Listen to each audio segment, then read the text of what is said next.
Seigneur Jésus, nous te louons, Père éternel, et nous te remercions, parce que nous savons, Jésus, que nous allons à la terre promise.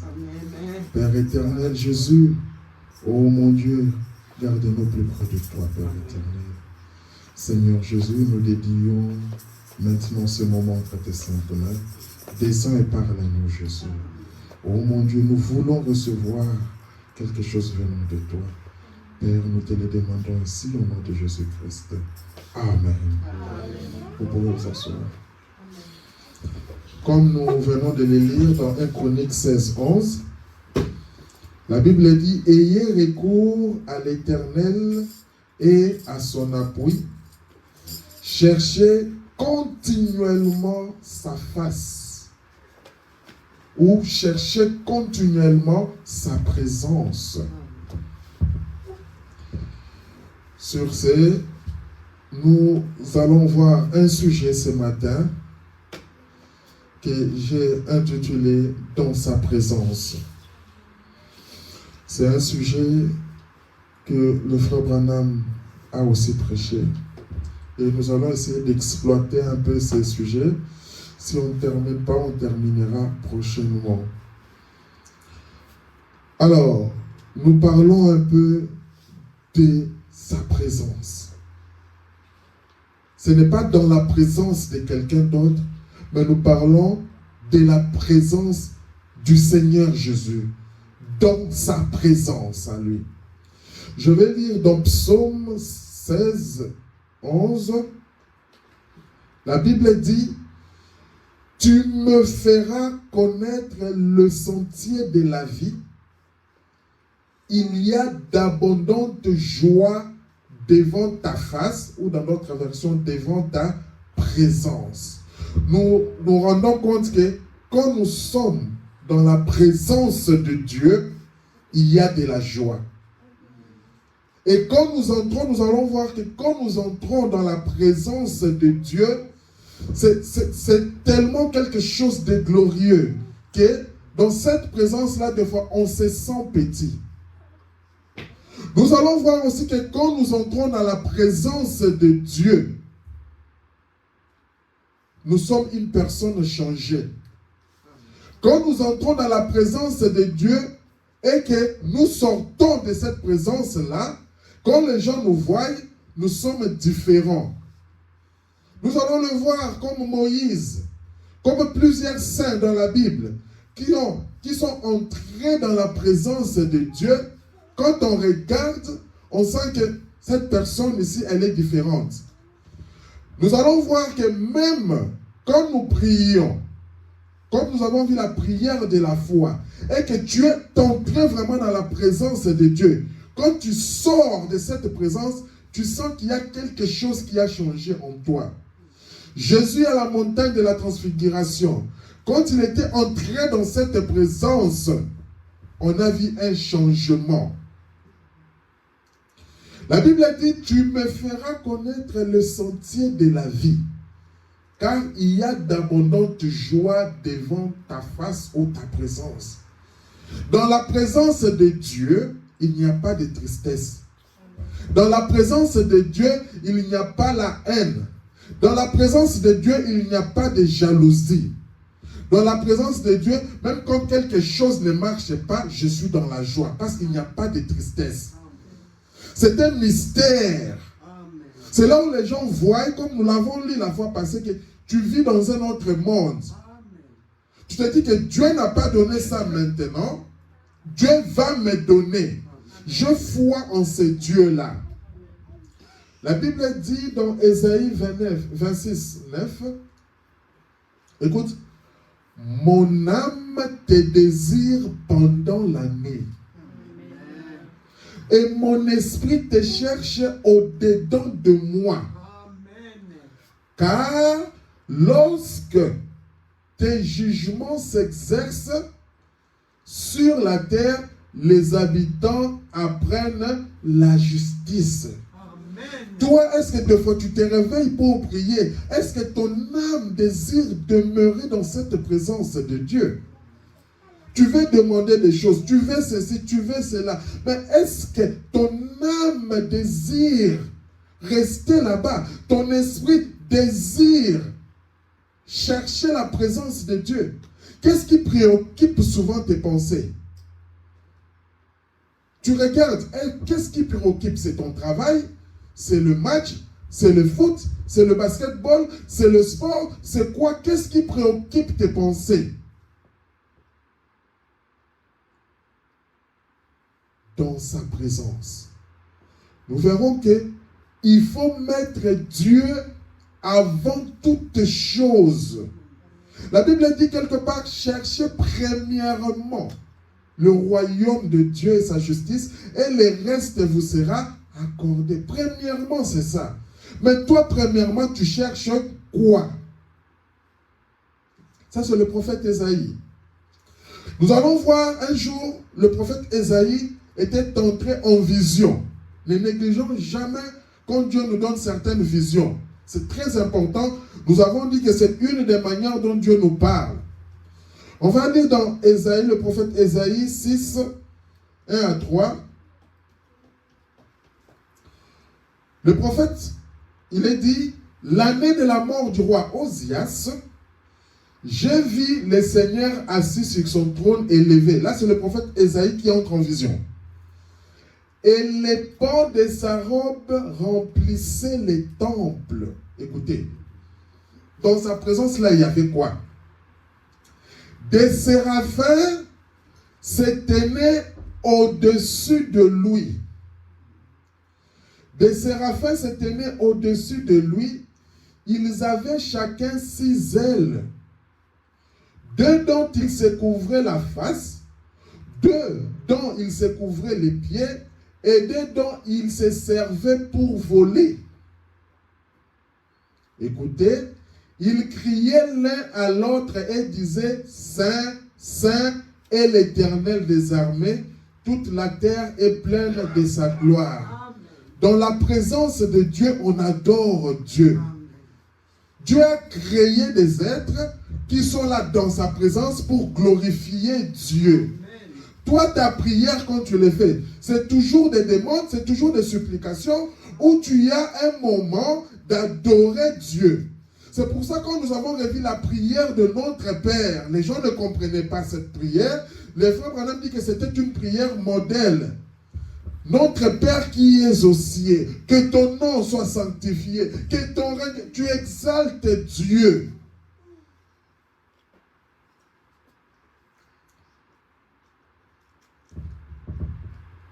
« 4.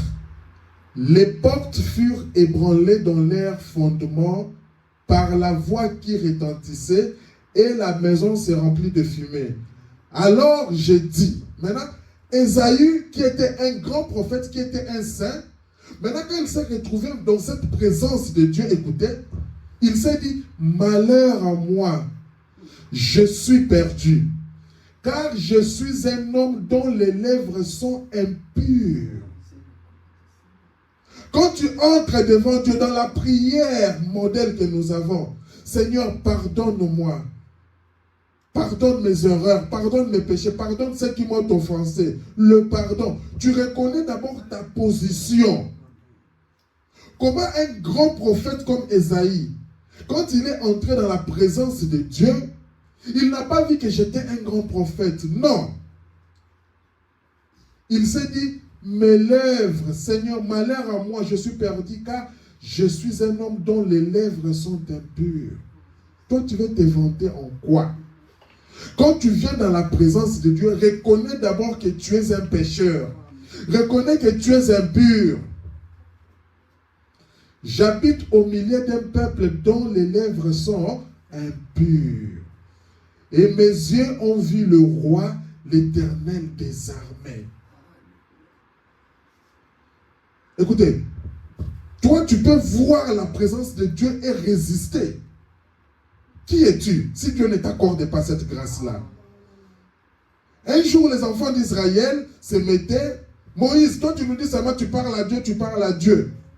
Nous voulons aussi que Dieu puisse nous parler, nous voulons entrer dans cette présence. Moïse a dit, ok, ça va. Mais Dieu a dit, Moïse, écoute, ce n'est pas toi qu'il rejette, mais c'est moi qu'il rejette. Amène-les à la montagne, ils vont voir ma présence. Et quand Dieu est descendu, les enfants d'Israël, quand Dieu parlait, ils entendaient des tonnerres. Ils ont dit, Seigneur, ils se sont vus petits, ils se sont vus des pécheurs. Seigneur, nous ne sommes pas dignes d'être dans ta présence. C'est mieux que tu parles à Moïse et que Moïse vienne aussi nous parler, car nous ne pouvons pas supporter cela. C'est ça la présence de Dieu. Maintenant, quand toi tu entres dans cette présence de Dieu, qui peut se jouer de toi? Mais l'un des séraphins vola vers moi, tenant à la main une pierre ardente qu'il avait prise sur l'autel avec des pincettes. Il en toucha ma bouche et dit, ceci a touché tes lèvres, ton iniquité est enlevée et ton péché est expié. Dans la présence de Dieu, nous avons le pardon de nos péchés. Quand tu reconnais d'abord, parce que regardez dans Ésaïe, il a reconnu malheur à moi, je suis perdu. Je suis un homme dont les lèvres sont impures. Et quand il a commencé à reconnaître sa position, et maintenant il va chez Dieu, dans cette présence-là. Et cette présence a la puissance de nous purifier, de nous laver, de ôter les péchés. J'entendis la voix du Seigneur disant, qui enverrai-je et qui marchera pour nous? Et je répondis, mais voici, envoie-moi. Quand tu entres dans la présence de Dieu, et que tu reconnais ta position, et que Dieu te pardonne, tu sens que tu deviens co-héritier avec Dieu, tu deviens collaborateur de Dieu. Tu n'as pas honte d'aller parler de Jésus à quelqu'un. Quand Jésus dit, qui je peux envoyer dans telle ville, dans telle commune, toi tu dis, Seigneur, moi je suis là. Quand Dieu dit, quelle personne peut prendre position pour moi, toi tu dis, Seigneur, moi je suis là. Mais reste d'abord dans sa présence. Le frère Branham nous explique ce que nous venons de lire dans la prédication dans sa présence, prêché le 9/9/62. Ésaïe avait des visions. Il était prophète. Ésaïe prêchait la parole. Il était un ministre. Ésaïe était un homme saint.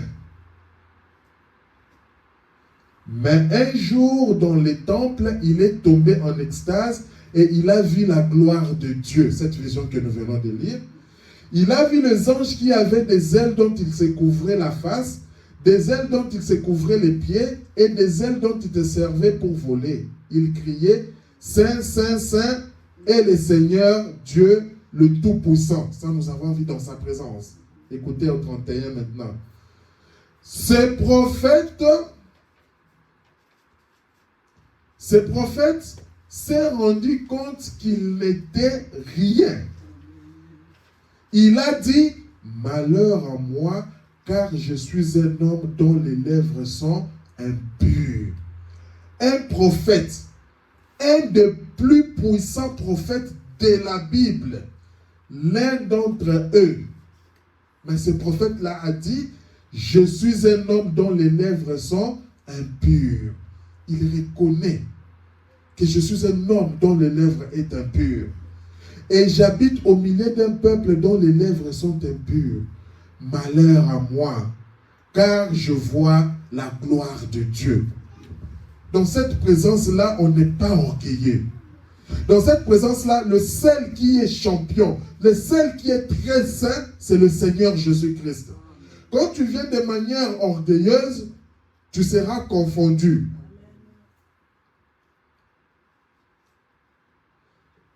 Alors, paragraphe 8, que le Seigneur bénisse sa parole.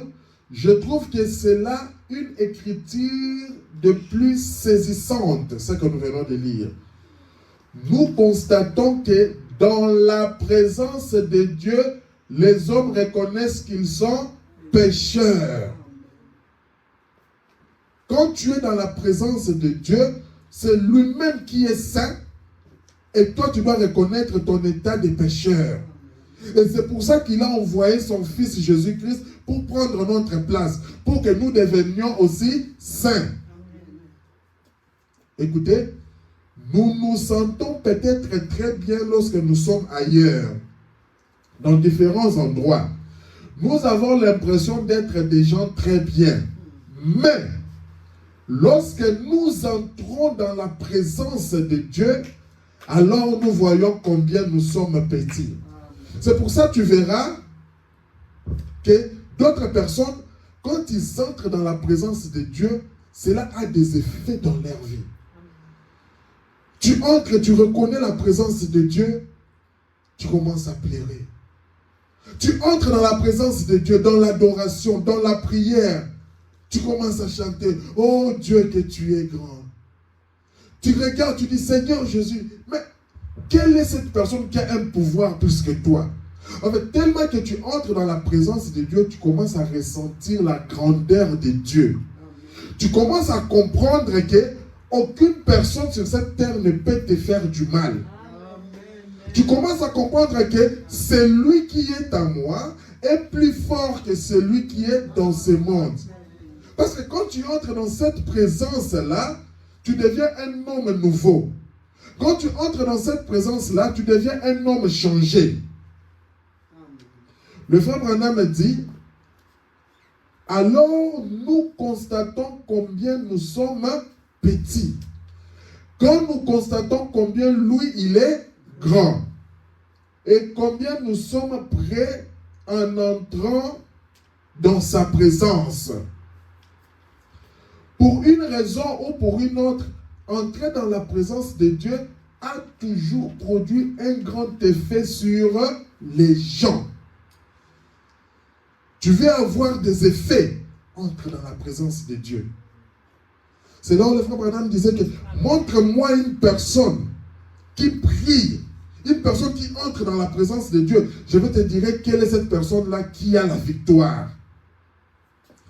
Il m'est déjà arrivé dans mon ministère de voir la présence de Dieu remplir les lieux au point d'amener une personne à s'avancer et lui révéler sa vie, déclarer ses péchés, toutes sortes d'actes immoraux.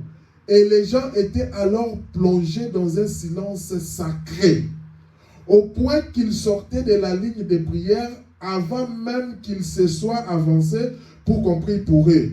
Ils se précipitaient vers l'autel et se mettaient en règle avec Dieu avant de venir dans sa présence. Les gens venaient, comme le frère Branham dit, dans la ligne de prière.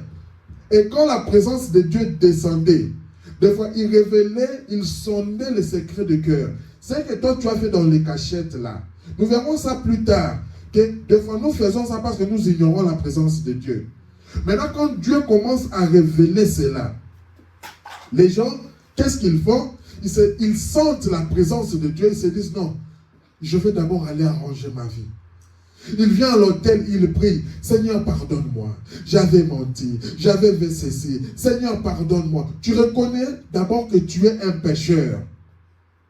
Parce qu'il y a des gens qui viennent. Quand on vient à l'église, je vous ai dit que le salut, la Bible dit, le salut est individuel. Quand tu viens dans la présence de Dieu, ne regarde pas à ton mari. Ne regarde pas à ta femme. Ne regarde pas à ton père, ne regarde pas à ceci, mais regarde-toi vis-à-vis de toi avec Dieu.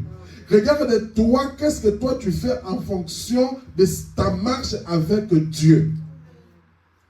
Voyez, il y a quelque chose qui fait que quand on entre dans la présence de Dieu, ça provoque ces choses.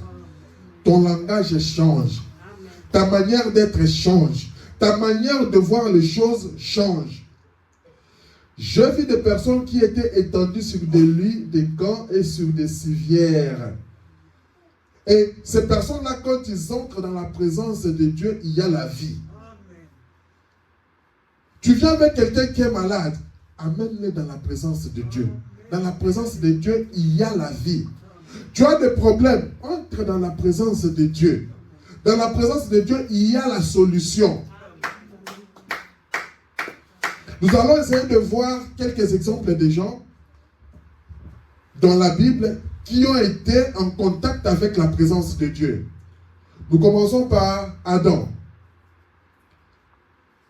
Quand le premier homme, dès qu'il a péché et fait quelque chose de mal, alors quand Dieu est entré dans sa présence, ou qu'il est entré dans la présence de Dieu, qui, Adam, il ne pouvait pas se tenir dans la présence de Dieu.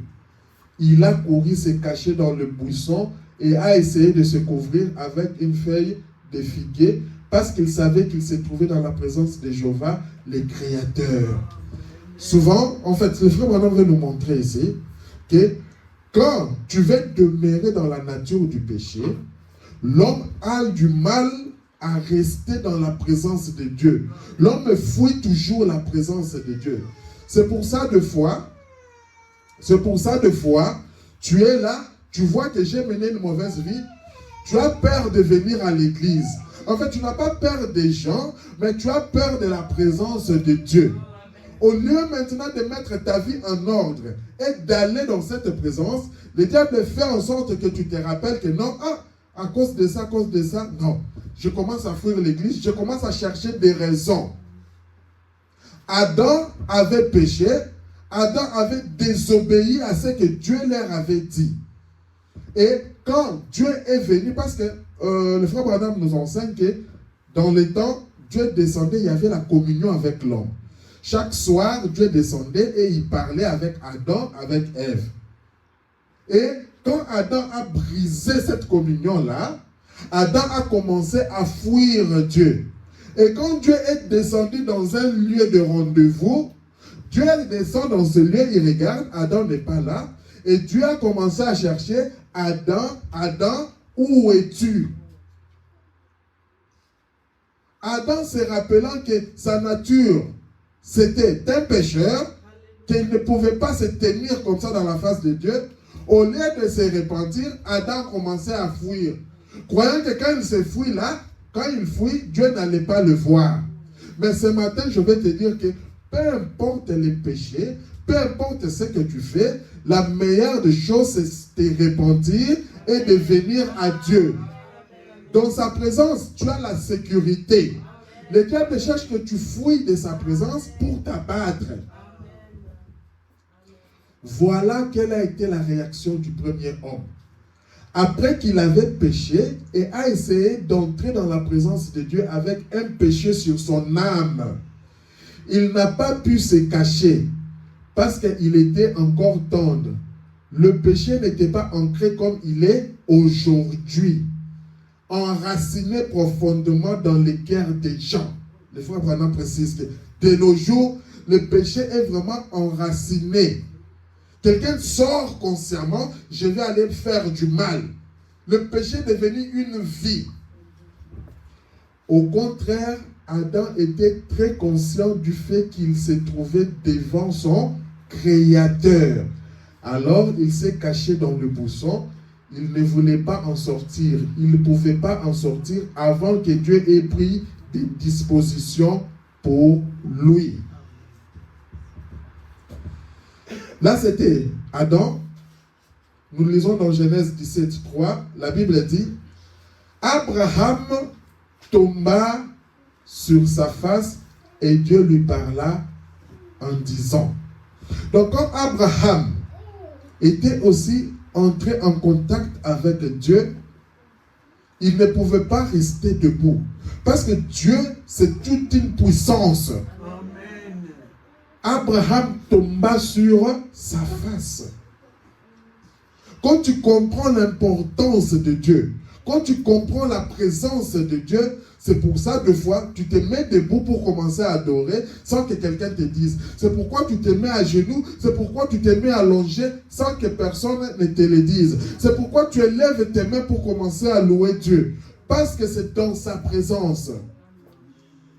Le frère Branham dit, nous pourrions retourner prendre dans la Genèse, chapitre 17, le verset 3, ce que nous venons de lire, où les grands patriarches,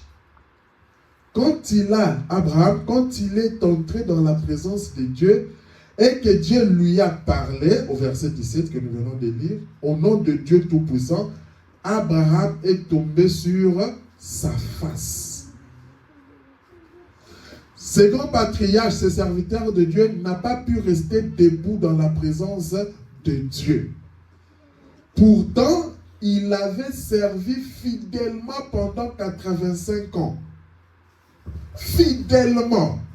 Et le frère Madame nous montre ici que Ésaü était un saint. Mais quand c'est saint-là que nous parlons un saint, il se retrouve dans la présence de Dieu, il dit que mes lèvres sont impures. Pourtant, il avait servi fidèlement pendant 25 ans. Mais, quand Dieu est venu en sa présence, ce patriarche est tombé sur sa face. Parce qu'il ne pouvait pas rester debout dans la présence de Dieu. Nous allons voir encore la présence de Dieu avec les enfants d'Israël. Mais, quand Dieu est descendu sur le sommet du mont Sinaï, ce que je venais de dire ici, toute la montagne a été embrasée. La fumée s'est levée de là comme une fournaise et la voix de Dieu a retenti comme un rugissement. Les enfants d'Israël sont tombés sur leur face. Ils ont dit que Moïse parle et non Dieu, de peur que nous ne mourions. L'homme dans la présence de Dieu se rend compte qu'il est pécheur.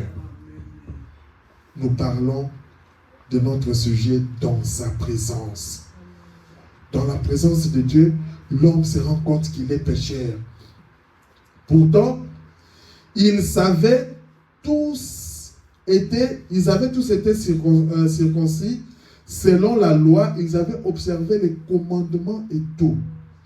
Mais quand Dieu a parlé et qu'ils sont entrés dans sa présence, ils se sont rendus compte qu'ils n'y étaient pas du tout. Ils n'étaient pas en règle. Toi, tu vas te cacher devant Dieu. Dieu qui connaît, qui sonde le cœur et les reins. Qu'il leur manquait quelque chose parce qu'ils étaient dans la présence de Dieu. Oui, ils ont dit que Moïse parle et non Dieu. Car si Dieu parle, nous allons tous mourir. Tu reconnais ton état que je suis un pécheur.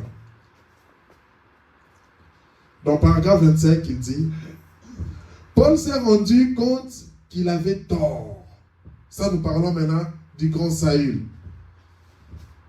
Saül se disait que c'était un enfant de Dieu, selon lui, mais il était en train de persécuter les enfants de Dieu.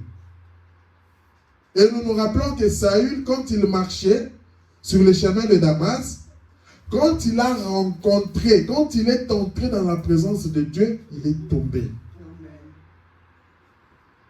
Et la voix lui dit, Saül, Saül, pourquoi me persécutes-tu? Attends, quand toi tu te moques d'un enfant de Dieu, quand tu persécutes un enfant de Dieu, ce n'est pas cet enfant-là que tu te moques, mais c'est de Dieu que tu te moques. Et c'est là où Dieu dit, à moi la vengeance, à moi la rétribution. Donc toi reconnais ta position en tant qu'enfant de Dieu. Toi entre dans sa présence. Tous ceux qui te veulent du mal là, ils ne te combattent pas toi, mais ils combattent Dieu. Amen. Si seulement ils se rendent compte de cela, ils vont se mettre à genoux. Mais s'ils ne se rendent pas compte de cela, leur fin sera horrible. Paul s'est rendu compte qu'il avait tort. Il est tombé par terre sous cette influence et cette puissance. Quand il a levé les yeux et vu le Dieu même qu'il avait prêché et auquel il s'était opposé, qu'il avait cru connaître, il pensait connaître, et qu'il a constaté qu'il avait tort. Il a constaté qu'il avait tort. Encore une fois, Paul a reconnu sa position. Il est tombé à la renverse par terre parce qu'il était dans la présence de Dieu. Dans la présence de Dieu, on ne rigole pas. Dans la présence de Dieu, on ne s'amuse pas. Tu t'es mis, tu pries, non, j'étais en train de prier. Ah, Seigneur, je dis, Seigneur. Non. Quand tu entres vraiment dans la présence de Dieu, tu entres dans un autre monde. Des fois, même pour en sortir, c'est soit quelqu'un vient te bouger ou quoi. Des fois, tu entres, tu te disais que non, je vais prier pour 2 minutes. Tu ne te rends pas compte, 15, 30 minutes, 1 heure du temps. Parce que tu es dans cette présence. Et Paul, il a vu la colonne de feu. Il y a des choses, quand tu marches comme ça, tu ne vois rien. Mais quand tu entres dans la présence de Dieu, tu pries, Dieu est capable de te donner des visions. Dieu est capable de te parler d'une manière ou d'une autre. Parce que tu es dans la présence de Dieu. Et si les gens comprenaient ces secrets, ils allaient ardemment désirer rester dans la présence de Dieu. Écoutez, il y avait un prophète dans la Bible. Un prophète d'Israël qui était là. Pendant que les ennemis d'Israël venaient pour combattre Israël. Alors, qu'est-ce qui s'est passé? À chaque fois que les ennemis d'Israël étaient en train de planifier un plan, les Israélites déjouaient ces plans-là. Ils se disent que non, ils vont passer par Libramah, on va les attendre là-bas. Mais ils écoutent que non, ils ne sont plus à Libramah, ils sont déjà à Virton. Mais on dit, mais comment? Et à chaque fois qu'ils faisaient cela, ils déjouaient toujours ces plans-là. Et un jour, le roi dit non, trop c'est trop. Le roi a convoqué tous ces sujets, ou les généraux, tout ça. Il s'est dit que non, parmi nous, il y a un traître. Il a dit, écoutez, parmi nous, il y a un traître. Qu'est-ce qui fait que tous les plans que nous faisons contre Israël, ça échoue? Ah! Un militaire a dit, oh roi, tu penses qu'il y a un traître? Non. Dans les camps là, ils ont un prophète. Ce prophète-là est constamment dans la présence de Dieu. Donc tous les plans que nous faisons ici, ces prophètes, ils nous voient ça. Vous comprenez bien l'impact d'être dans la présence de Dieu. Quand tu es dans la présence de Dieu, tu es capable de voir des choses. En fait, c'est comme je disais, tu entres dans l'infini. Tu entres dans l'éternité parce que Dieu est éternel. Tu entres maintenant dans l'éternité. Tu entres maintenant là, tu commences à voir dans le scénario de Dieu. Tu commences aussi à connaître qu'est-ce qui va arriver déjà. C'est pourquoi les gens ont des visions. Ils te disent que non, écoute, dans 2 ans, tu auras ceci. Tu auras une voiture, tu auras un enfant. Cette personne est entrée dans l'éternité. Quand cette personne est entrée là, cette personne est devenue un avec Dieu. Comme nous avons dit que la divinité n'est plus au ciel, la divinité est dans l'homme. Cette personne, quand il a reconnu, il entre dans sa présence. Cette personne a le contact facile avec Dieu. Et faites attention, le diable voudra combattre ses dons. C'est pourquoi reste constamment dans la présence de Dieu. Et le roi a compris, ah, c'était comme ça. Tout ça, c'est quoi? Parce qu'ils avaient un prophète qui était constamment dans la présence de Dieu. Amen.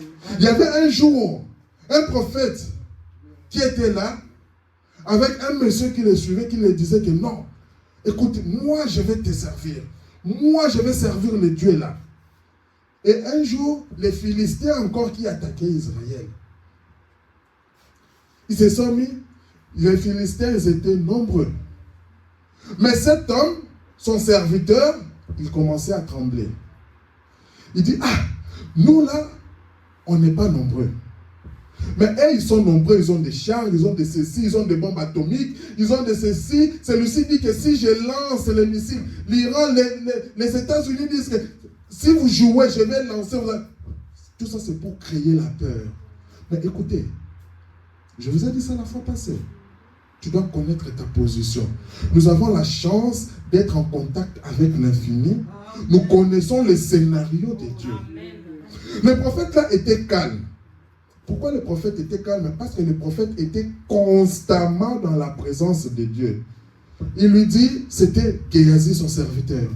Il dit, Géasi, sois calme. Géasi était toujours agité. Non, mais comment tu peux me dire sois calme? C'est ce qui se passe aujourd'hui. Écoutez, l'Iran fait ça. Écoutez les États-Unis. Les gens sont agités. Vous oubliez que tout nous a été donné. Et quand on nous donne tout ça à l'avance, c'est pourquoi? C'est pour que nous soyons agités ou que nous soyons calmes.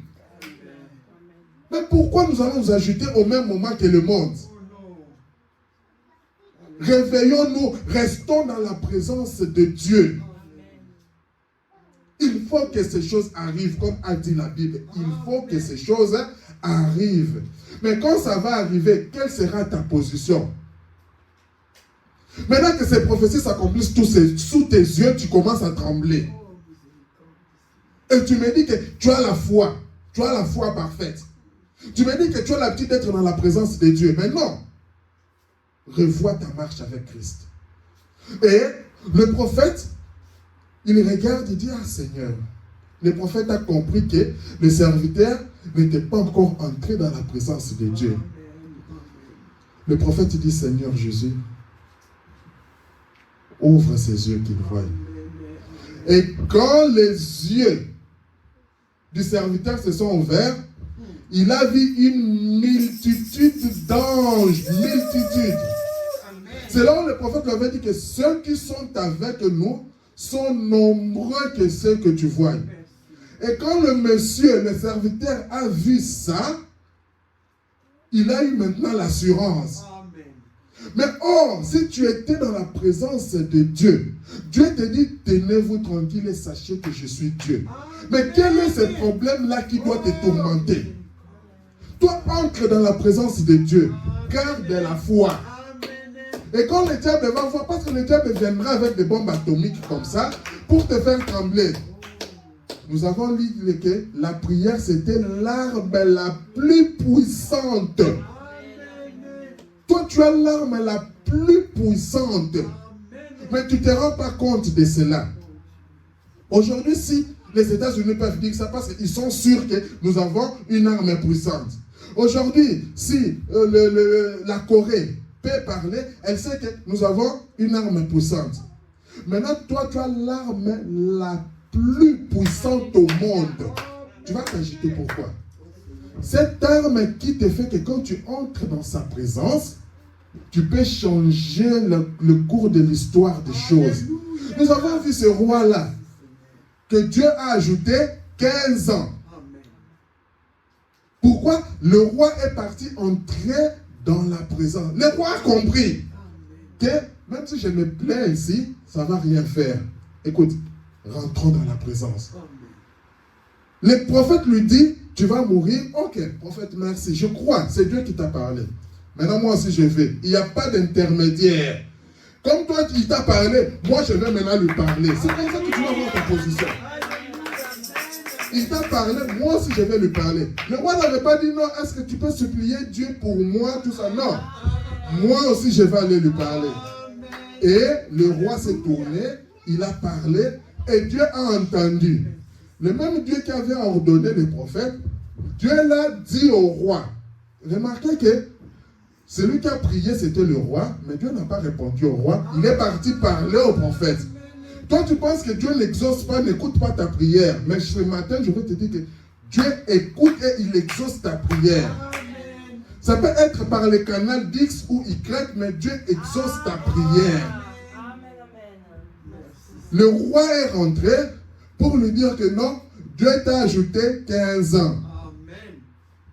Et le monsieur était conscient que Dieu m'a répondu. Amen.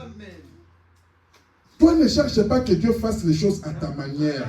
Toi, fais confiance à Dieu. Laisse-les gérer ça.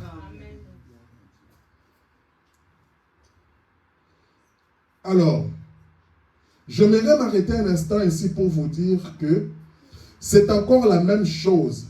Vous avez peut-être un doctorat. tu es médecin, tu es ingénieur, tu es ceci.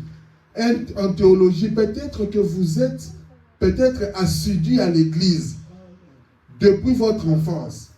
Vous avez peut-être accompli des actes religieux qui existent. Mais une fois dans la présence de Dieu, vous vous sentirez tellement petit et tellement nul. C'est comme ça. Parce que Dieu est capable de prendre un vase nul et de le faire un vase utile et important. Mais quand toi tu viens déjà que moi je connais tout ça, Dieu va te confondre. Seigneur, il se moque de moi par rapport à cette situation. Seigneur, il dit cela. Seigneur, je n'ai personne d'autre que toi. Dieu écoute ta prière. Et Dieu va commencer à frayer le chemin. Comme je le disais, tu verras même ces gens-là, quand ils vont commencer à se sentir qu'ils ont commencé à bloquer, ils vont commencer à essayer de t'attirer vers eux. Oh non, tu vois, oh ceci. Toi, aie conscience que c'est Dieu-là qui est en train d'agir.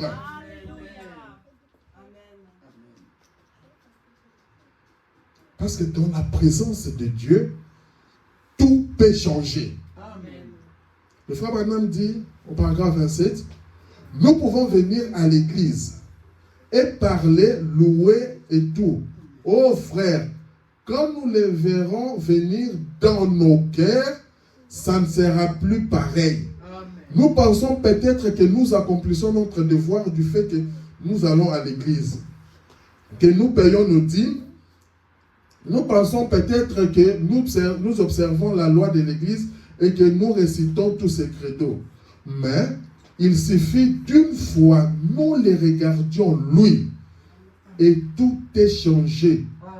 Du tout au tout, oui, ça c'est sûr. Ta manière de parler, ta manière d'agir, quand tu entres dans la présence de Dieu, tout est changé. Dans la présence de Dieu, tu n'es plus la même personne. Dans la présence de Dieu, ça change les circonstances. Dans la présence de Dieu, tu rentres, Josué était là, en train de se battre. Quand il entre dans cette présence, il regarde et dit, soleil, arrête-toi. Alléluia. Et le soleil s'arrête. Amen. Dans la présence de Dieu, le prophète vient, il lui dit, il ne va pas pleuvoir sinon à ma parole. Ça, c'est quand tu es sûr de cette présence-là. Alors, qu'en est-il de nous? Si ces grands serviteurs, ces grands hommes, le prophète Ésaïe, nous avons vu Paul, nous avons vu Moïse, tous ces grands hommes-là, qu'aujourd'hui on te dit, Moïse est là, c'est un grand homme. Mais ils se sont rendus compte qu'ils sont petits dans la présence de Dieu. Alors toi et moi, pourquoi avoir l'orgueil? Toi et moi, pourquoi? Le frère Branham dit, maintenant souvenez-vous, si des hommes d'une telle sainteté ont reconnu qu'ils étaient pécheurs dans la présence de Dieu, que feront le pécheur et l'impie en ces jours-là? Si les hommes saints-là ont reconnu qu'ils étaient pécheurs, maintenant les pécheurs-là, en ces jours-là, qu'est-ce qu'ils vont faire? Que feront les gens qui ont assisté à ces réunions? Que feront les gens qui ont vu la puissance de Dieu? Qui ont entendu le compte à rebours de la parole? La parole te dit, remets-toi en ordre. Tout ça. Qui ont vu Dieu se manifester sans l'ombre d'un doute. Toutes les Écritures accomplies. Mais qui essayent malgré tout d'aller au ciel sans être né de nouveau, sans avoir reçu le Saint-Esprit. La Bible dit, si les justes se sauvent avec peine, que deviendront le pécheur et l'impie? Dans quelle situation allons-nous nous trouver? Tu te mets à cette place.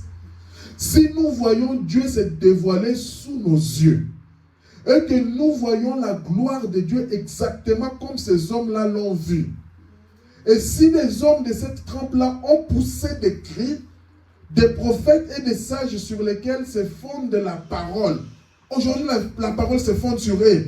Nous parlons de Paul, nous parlons de Pierre, nous parlons de ceci, d'Abraham.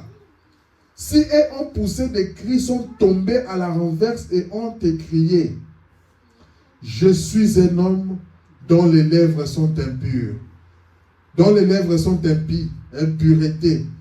Ça va se passer comment alors pour l'homme qui ne veut même pas confesser ses péchés? Tu perds quoi? Tu perds quoi? Ne regarde pas à gauche, à droite. Toi, tu perds quoi? Confesse ton péché.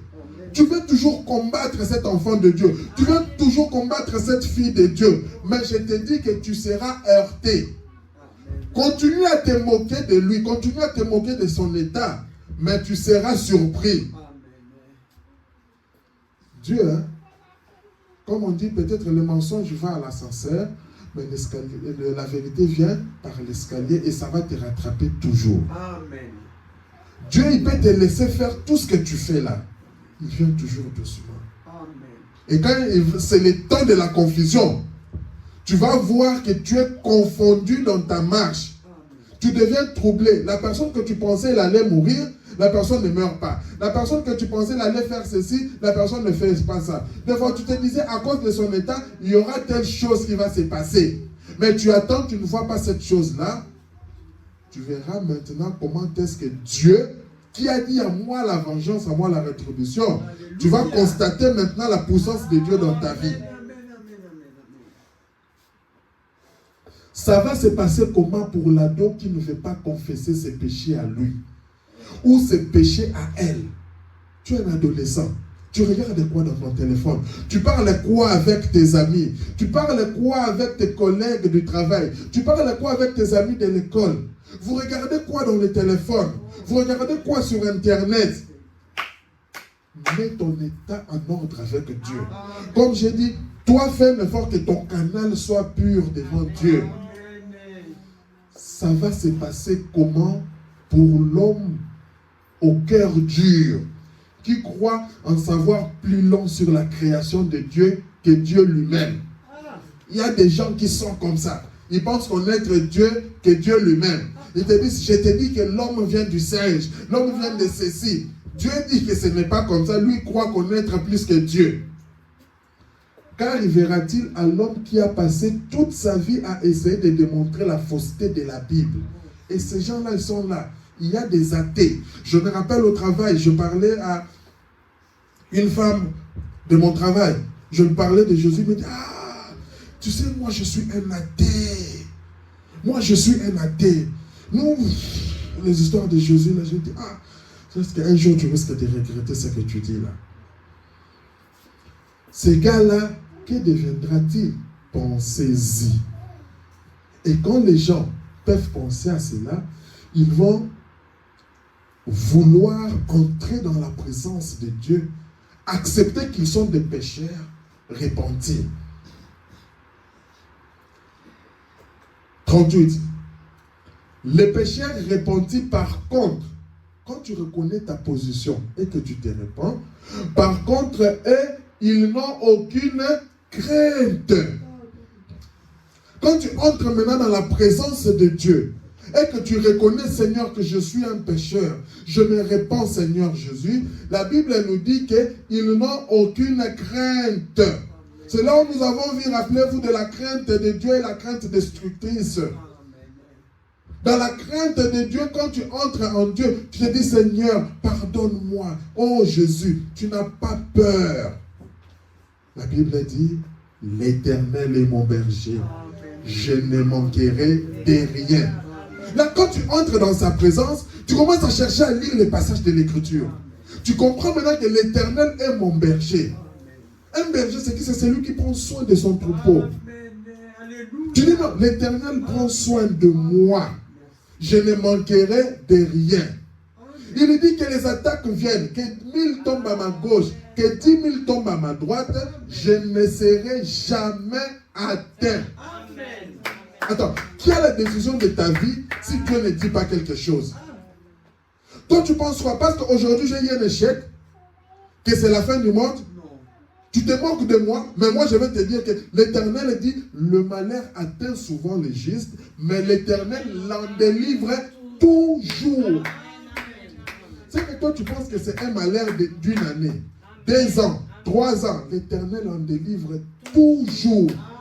Je vous ai raconté mon histoire. Quand j'ai perdu les papiers ici, les gens se sont moqués de moi. Les gens de l'église, les gens comme ça se sont moqués de moi. Tout ça, non, toi tu verras, et des gens plus proches, toi tu vas voir. J'ai dit, mais ça c'est vous qui parlez.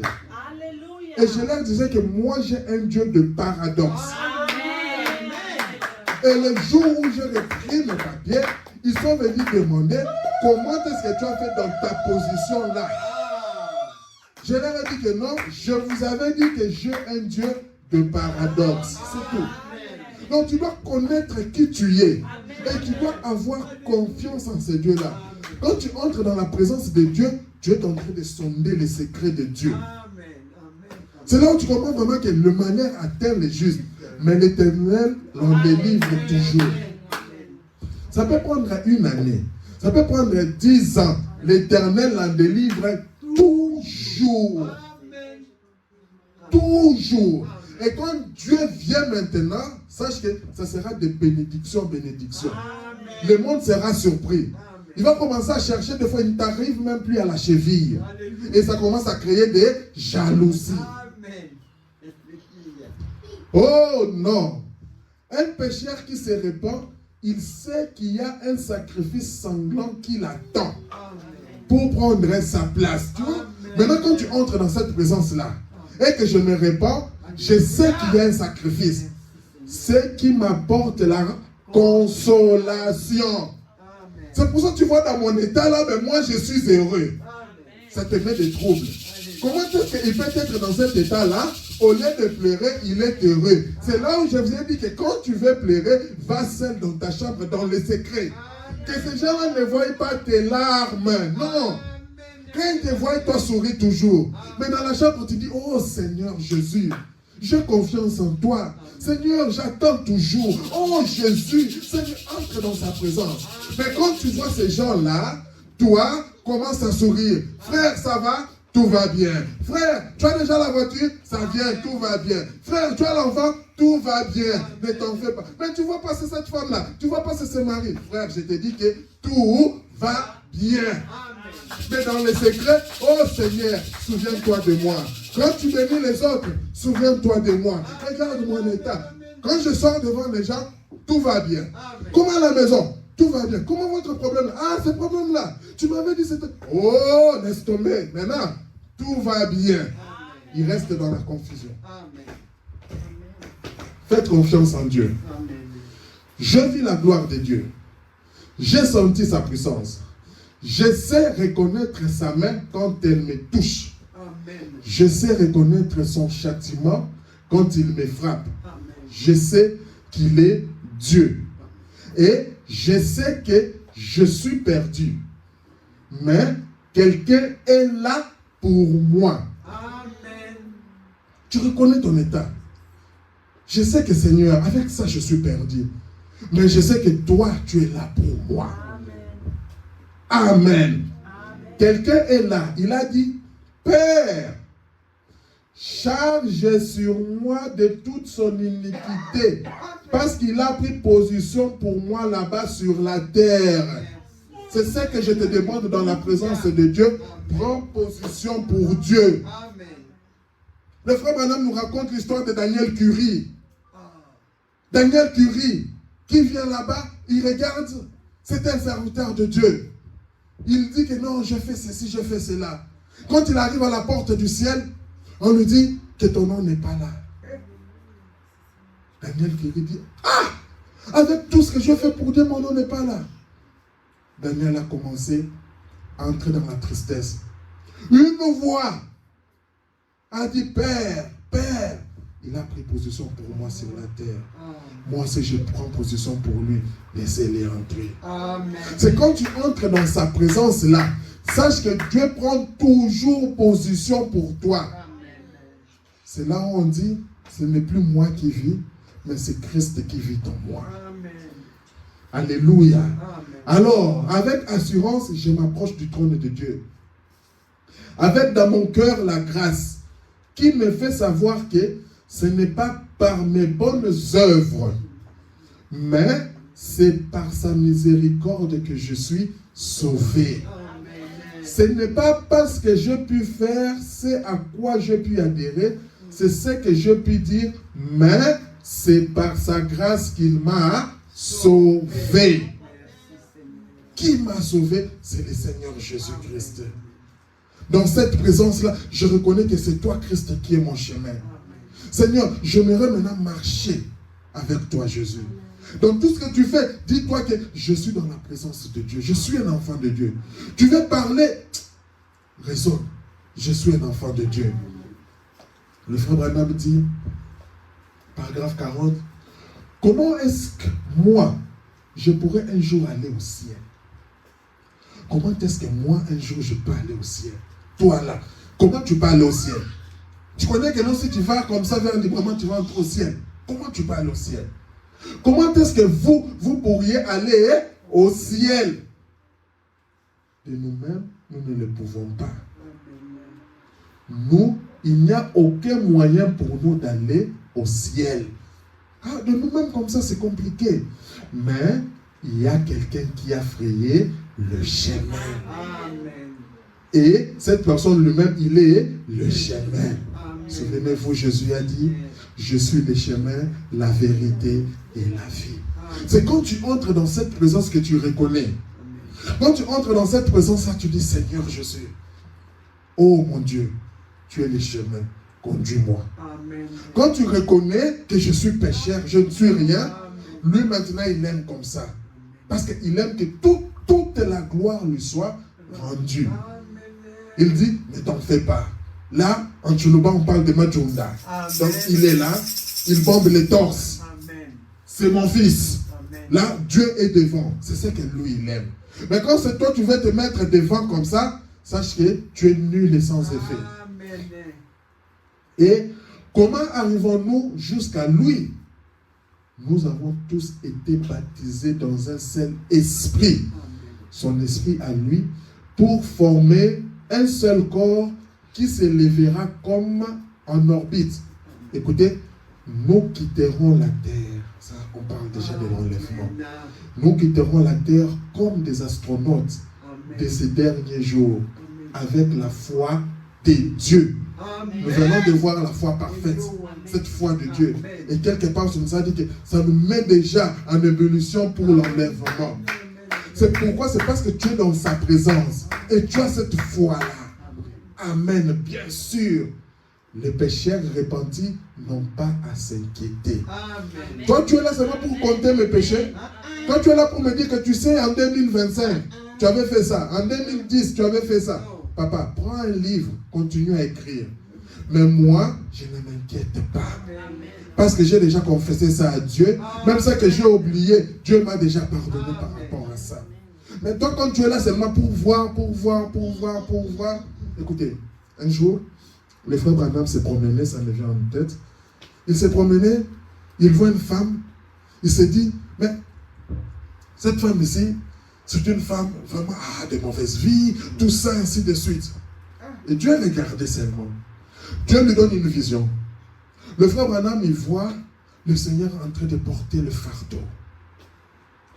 Il dit, ah, Seigneur, ce fardeau que tu portes, c'est le fardeau de toute la terre. Le Seigneur lui dit, non, ce sont tes péchés, tes fardeaux à toi. Pourquoi? Parce qu'en tant que l'homme, il se mettait à condamner cette femme-là. Non. Toi, au lieu de faire ça, la Bible dit, au lieu de regarder la paille qui est dans l'œil de ton frère, regarde la peau qui est sur ton œil.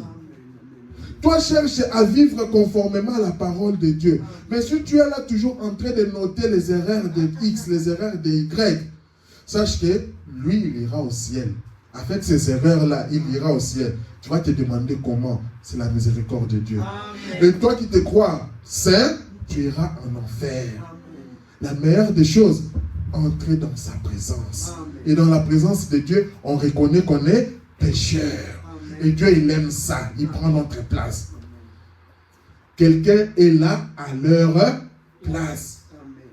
Et cette personne-là, c'est qui? C'est Dieu. 41, il dit, oh! Donc, après que nous sommes entrés dans sa présence, maintenant, et que nous reconnaissions que nous avons été dans sa présence, car nous l'avons vu faire les choses qu'il faisait quand il était ici sur la terre. Nous l'avons vu. Quand tu entres dans sa présence, c'est là où tu te dis que non, j'avais besoin de ceci, j'ai prié, le Seigneur m'a donné. Parce que quand Jésus était sur la terre, c'est ce qu'il faisait. Maintenant, quand tu entres dans sa présence, les mêmes choses il les fait. Et la Bible dit que ce que vous ferez, vous en ferez même plus que ce que lui il a fait. Entre seulement dans sa présence, tu verras que tout est facile. Entre dans sa présence, tu verras que tout est possible. C'est là où la Bible dit que tout est possible à celui qui croit. Mais pour comprendre la profondeur de ces paroles, tu dois entrer dans la présence de Dieu. Quand tu entres dans cette présence-là, tu as la foi. Quand tu entres dans cette présence-là, tu as la foi parfaite. Et tu sais que la foi parfaite, c'est celle qui est basée sur la parole de Dieu. Comment reconnaissez-vous la vigne que vous regardez? Parce qu'elle porte le fruit. Amen. Comment tu reconnais un manguier? Parce que tu vois le fruit, tu vois les membres, tu dis c'est un manguier. Comment reconnaissez-vous l'église que vous fréquentez? Par les fruits qu'elle porte. Amen. C'est là où quand on a parlé, souvenez-vous de l'église, des membres, faites attention au genre d'église que l'on fréquente.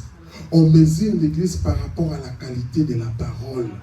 Quand tu vois le fruit de la parole, tu regardes qu'est-ce que le pasteur là apporte par rapport à la parole, tu te dis oui, je vais adhérer. Et quand tu vois que ce pasteur commence à sortir de la parole, tu as le droit de changer d'église. Quand tu vois ce pasteur là commence à faire des choses qui ne sont pas la parole, tu as le droit d'aller dans une autre église. Tu n'es pas lié à cela. On ne va pas te jeter en enfer, tout ça, ça ce sont les hommes. Mais toi tu es un enfant de Dieu. Toi, tu regardes à la parole de Dieu. Pourquoi? Un jour, les églises fermeront. Et maintenant, quand ces églises vont fermer, tu vas jeter tout le monde en enfer. C'est pour ça, restons dans la présence de Dieu. Quand ces églises fermeront, c'est la prophétie. Et ça va s'accomplir. Parce que nous, on ne raconte pas du n'importe quoi. Nous sommes enseignés, nous savons qu'un jour, le gouvernement va dire, les églises, fermez vos portes. Mais si tu n'as pas été dans la présence de Dieu, tu vas rétrograder. Mais quand tu étais dans la présence de Dieu, tu vas continuer ce feu-là chez toi. Quand tu sors d'ici, tu ne marches pas avec l'église. Quand tu te rencontres les amis, tu ne marches pas avec l'église. Mais quand tu es dans la présence de Dieu, c'est Dieu qui te garde. Quand tu veux parler, c'est Dieu qui te garde. Donc tu dois faire attention à ce que tu dis. Tu dois faire attention à ce que tu fais. Tu dois faire confiance en Dieu. Quand tu marches, dis que Dieu est là. Quand tu marches, dis que Dieu me voit. Les églises fermeront. Un jour, la Bible sera fermée. Un jour, on va commencer à traquer les gens. Ça s'est passé. Ça va encore se repasser. Du temps des apôtres, ils ont commencé à fuir parce qu'on les traquait. Et un jour, quand l'impie va commencer à prendre toute l'autorité, il sait cela. Il va prendre à la place de Dieu les Vicarus Filii. Il va commencer à fermer ses églises. Ils vont commencer encore à persécuter les saints. Mais en ce moment-là, nous serons en refuge. En ce moment-là, à cause de cette parole qui va créer la foi de l'enlèvement, nous serons enlevés. Nous devons être conscients que Dieu est avec nous. Nous devons être conscients que Dieu existe. C'est pour ça que nous avons lu dans la Bible, disons que celui qui s'approche de Dieu doit croire premièrement que Dieu existe et qu'il est le rémunérateur de ceux qui le cherchent. Mais toi qui ne crois pas que Dieu existe, tu iras où? Où passeras-tu ton éternité? Parce que déjà tu ne crois pas que Dieu existe. Tu iras où? Tu penses que quand je vais mourir ici c'est tout? Non. Après la mort il y a une vie. C'est ce qu'il faut savoir. Après la mort il y a une vie. Un jour nous verrons des corps. Que quand nous mourrons nous changeons de corps. C'est fini. C'est pour ça que quelqu'un va te dire que j'étais assis. Je me suis vu enlevé. Mais j'ai regardé, je voyais mon corps qui était là. J'essayais de parler, mais les gens qui étaient là ne m'écoutaient pas. Là où j'étais, c'était bien. Ainsi de suite. Nous changeons juste de dimension. Mais si tu n'étais pas dans la présence de Dieu, dans quelle dimension iras-tu? Il est temps de rester dans la présence de Dieu. Alors, nous allons lire ici.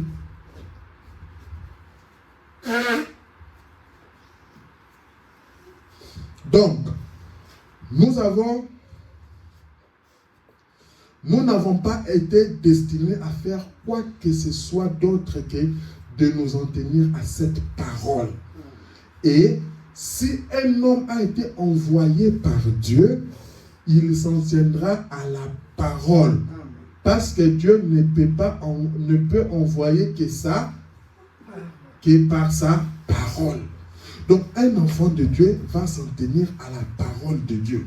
Si on commence à faire des choses qui sont anti-parole, c'est là où je dis, vous avez le droit de quitter. Amen. Vous recherchez la parole de Dieu, car le salut est individuel. Ce n'est pas lié par rapport à un pasteur. Ce n'est pas lié par rapport à une église. Non. On ne va pas te dire parce que tu étais au tabernacle des Ardennes que tu vas entrer dans la gloire. Non. C'est toi. Quand Dieu va voir sa présence en toi, il va voir les œuvres que toi tu as fait. Il se dit non, tu es mon fils bien-aimé. Tu es mon enfant. C'est là on parle de l'épouse de Christ. On n'attribue pas ça à une église quelconque. Quand tu vois déjà un pasteur commence à faire ça, que mon église est la plus meilleure que les autres, c'est là où l'erreur commence. Un enfant de Dieu est humble. Et chaque jour, je me répands. Chaque jour, je me répands. Je cherche à marcher dans la volonté de Dieu. Vous voyez, il doit s'en tenir à sa parole. Alors, quand nous entrons dans sa présence, quand un homme entre une fois dans la présence de Dieu, il est changé pour toujours. Si en lui un changement est possible, le scénario de Dieu. Si en lui le changement est possible, le scénario de Dieu.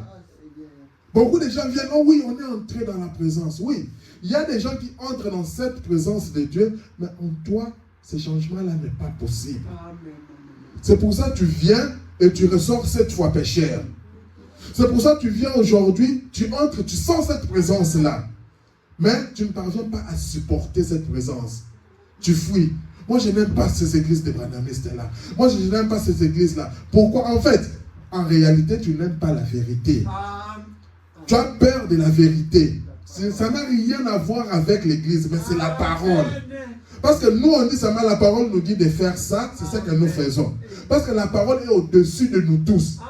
Maintenant, toi, tu ne veux pas que la parole soit au-dessus de toi, c'est pourquoi tu fuis. Quand tu viendras, la parole te dit, habille-toi comme ça. Toi, tu es une femme, habille-toi de la manière décente. Ne laisse pas ton corps. Ton corps est fait pour ton mari. Toi, tu te dis, non, moi, j'aime mettre des mini-jupes. Ce n'est pas l'église, ce n'est pas le pasteur là. En fait, tu as un problème avec la parole. Toi, tu es un homme. Ton corps, c'est pour ta femme. Tu ne peux pas te promener, j'ai des boutons, de boutonner jusque là. On voit mon torse, on voit ceci. Non. Ton corps, c'est pour ta femme. Quand ta femme voit comme ça, elle dit, chérie, tu sais, je t'aime, habille-toi bien. Ce corps-là, ce n'est pas pour une autre personne. C'est pour moi. Ça, c'est la parole de Dieu. Maintenant, non, moi, j'aime comme ça. Oh, il fait chaud. On va sortir comme ça. Non, on est des enfants de Dieu. Par rapport à la parole de Dieu, nous allons vivre conformément à la parole de Dieu. En effet, écoutez, la Bible dit, quand quelqu'un entre dans la présence de Dieu, il est changé pour toujours. Si en lui, le changement est possible. Attention, parce qu'il y a des gens qui ont déjà dépassé ce qu'on appelle la ligne de démarcation. Que même il vient. C'est pour ça que le frère Branham a prêché un message en nous parlant qu'à l'église, il y a les 3 sortes de croyants. Nous tous, nous venons à l'église, mais il y a 3 sortes de croyants. Ce n'est pas parce que nous tous, nous sommes dans cette présence-là que nous tous, nous irons au ciel. Non, il y a toujours 3 sortes de croyants. Il y a des vrais croyants, il y a des incrédules là, il y a des soi-disant croyants. Ils sont toujours là avec nous. Et ce sont ceux-là, comme la Bible nous enseigne, l'enlèvement nous enseigne, quand ils vont rater l'enlèvement, c'est eux qui seront comme des prédicateurs ces jours-là. Allez voir sœur Intel, elle n'est pas là. Allez voir, c'est ce qu'on nous enseignait. Ah, il y a eu l'enlèvement. On va parler de l'enlèvement. C'est comme ça. On est enseigné par rapport à ça. C'est pourquoi je vous dis, ne tremblons pas. Je veux que nous puissions atteindre une certaine maturité spirituelle. Amen. Quand on voit tout ça, nous n'ayons pas peur. Et tu n'as pas écouté, il y a la guerre. Mais la guerre, je vais te poser la question. Est-ce que ça a été prédit qu'il y aura la guerre? Oui, maintenant je vais trembler. Pourquoi? Si Dieu permettait qu'une bombe tombe ici et que Dieu permettait que je puisse mourir, les frères Branham dit, à la seconde qui suit, je suis de l'autre côté.